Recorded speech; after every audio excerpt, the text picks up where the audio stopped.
Chapter 5. In the course of time, Mr. Earnshaw began to fail. He had been active and healthy, yet his strength left him suddenly, and when he was confined to the chimney corner, he grew grievously irritable. A nothing vexed him, and suspected slights of his authority nearly threw him into fits. This was especially to be remarked if anyone attempted to impose upon or domineer over his favorite.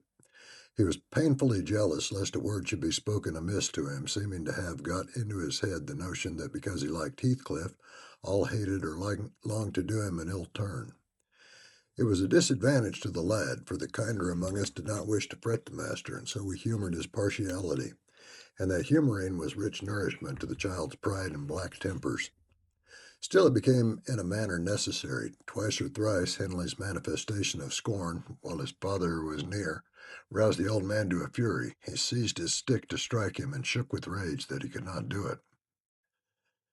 At last our curate, we had a curate then, who made the living answer by teaching the little Lintons and Earnshaws and farming his bit of land himself, advised that the young man should be sent to college, and Mr. Earnshaw agreed, though with a heavy spirit, for he said, Hindley was not, and would never thrive, as where he wandered. I hoped heartily we should have peace now. It hurt me to think the master should be made uncomfortable by his own good deed. I fancied the discontent of age and disease arose from his family disagreements, as he would have it that it did. Really, you know, sir, it was in his sinking frame. We might have gone on tolerably, notwithstanding, but for two people, Miss Cathy and Joseph the servant. You saw him, I dare say, up yonder. He was and is yet, most likely, the wearisomest self-righteous Pharisee that ever ransacked a Bible to rake the promises to himself and fling the curses to his neighbors. By his knack of sermonizing and pious discoursing, he contrived to make a great impression on Mr. Earnshaw, and the more feeble the master became, the more influence he gained. He was relentless in worrying him about his soul's concerns and about ruling his children rigidly. He encouraged him to regard Hindley as a reprobate, and night after night he regularly grumbled out a long string of tales against Heathcliff and Catherine, always minding to flatter Earnshaw's weakness by escaping the heaviest blame on the latter. Heaping the heaviest blame on the latter. Certainly she had ways with her such as I never saw a child take up before. She put all of us past our patience 50 times and oftener in a day. From the hour she came downstairs till the hour she went to bed, we had not a minute's security that she wouldn't be in mischief. Her spirits were always at high water mark, her tongue always going, singing, laughing, and plaguing everybody who would not do the same. A wild, wicked slip she was, but she had the bonniest eye, the sweetest smile, and the lightest foot in the parish, and after all, I believe she meant no harm. For when once she made you cry in good earnest, it seldom happened that she would not keep you company and oblige you to be quiet that you might comfort her. She was much too fond of Heathcliff. The greatest punishment we could invent for her was to keep her separate from him. Yet she got chided more than any of us on his account. In play she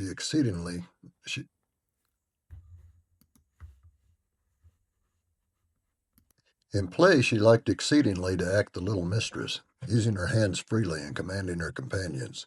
She did so to me, but I would not bear slapping and ordering, so I let her know. Now, Mr. Earnshaw did not understand jokes from his children. He had always been strict and grave with them, and Catherine, on her part, had no idea why her father should be crosser and less patient in his ailing conditions than he was in his prime. His peevish reproofs awakened in her a naughty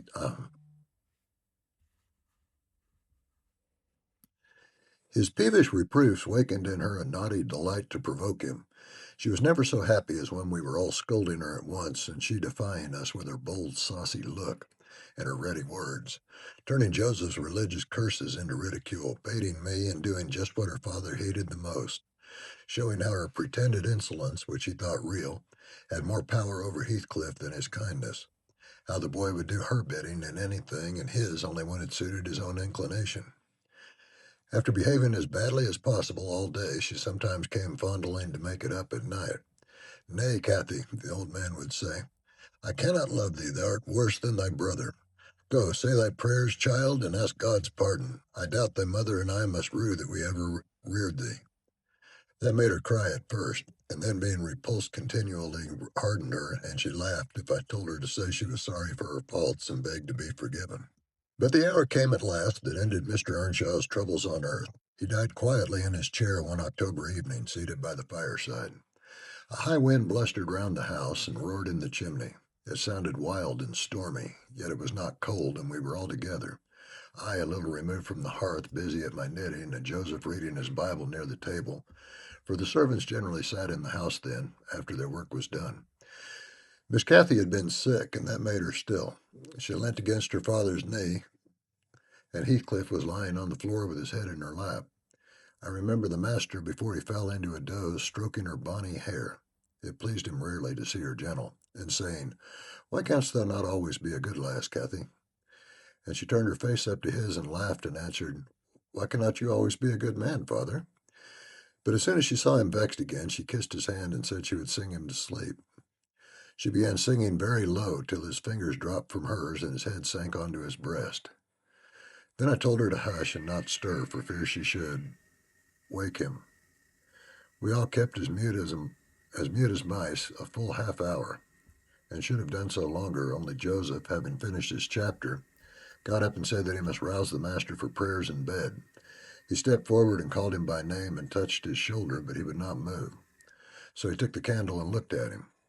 I thought there was something wrong as he set down the light and seizing the children each by an arm, whispering to them to frame upstairs and make a little din they might pray alone that evening, as he had somewhat to do.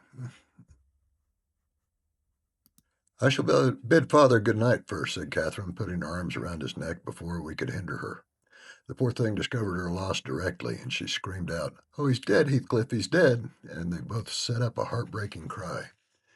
I joined my wail to theirs, loud and bitter, but Joseph asked what we could be thinking of to roar in that way over a saint in heaven. He told me to put on my cloak and run to Gimmerton for the doctor and the parson. I could not guess the use that either would be of then. I could not